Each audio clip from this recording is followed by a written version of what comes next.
being a Christian means being resilient. That really is a big character trait. It must be. For us to be a follower of Jesus, we must be. Good morning, y'all. Welcome to Coffee with Connect. We get together on Tuesdays and Thursdays at 9:30, and we get into God's Word together with our coffee together. And my mug today just says, Pastor warning, anything you say or do could be used in a sermon. Guilty as charged. So let's get into God's Word today. We're going to be in 2 Corinthians chapter 4, verses 7 through 9, and we're going to pray, read, think, write, and do. And these are some verses that I hope are encouraging to you today, no matter what circumstance you're in or might be walking into potentially. Because life's never always hunky-dory, you know? We've always got situations and circumstances that we never thought we'd be in that we end up walking into. How do we handle that? Well, we're going to get some encouragement from Paul here, and we're going to see how he handled that. So he's writing this letter to the church in Corinth, second letter, 2 Corinthians chapter 4, verses 7 through 9. I'm in the NLT. We're going to pray, read, think, write, do.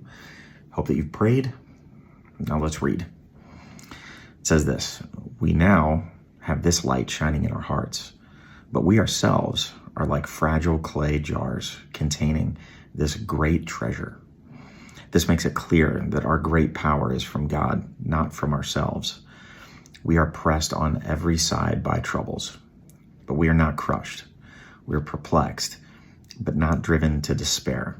We are hunted down, but never abandoned by God. We get knocked down, but we are not destroyed.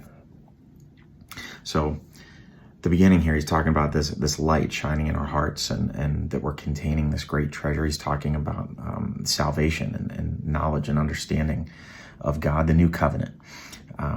And, you know, God chooses to use us every day. That's kind of one of his points here. These clay jars that we are, this analogy he uses because they're fragile, and so are we. We are unlikely packaging for the greatest treasure and gift ever given. And even more proof that it is the Lord in us and not us. And we can't do anything to earn it or deserve it. We see that right here, that it's all from him. Anyone with open eyes can see that. But it also means that trouble will come. That's just going to be a part of the Christian life. The Christian life is not free from trouble, and anyone that tries to tell you any differently is not reading the Bible correctly or even at all. Paul was a hunted man most of his ministry. He had trouble on all sides, as he says here. But he was able to remain confident in the Lord and in the Lord's power, which is why he never broke. Is that whole bend but don't break mentality that maybe you've heard before, that's used in sports all the time as well. Listen, Paul was the poster child for that. Bend but don't break when it comes to the trouble coming at him.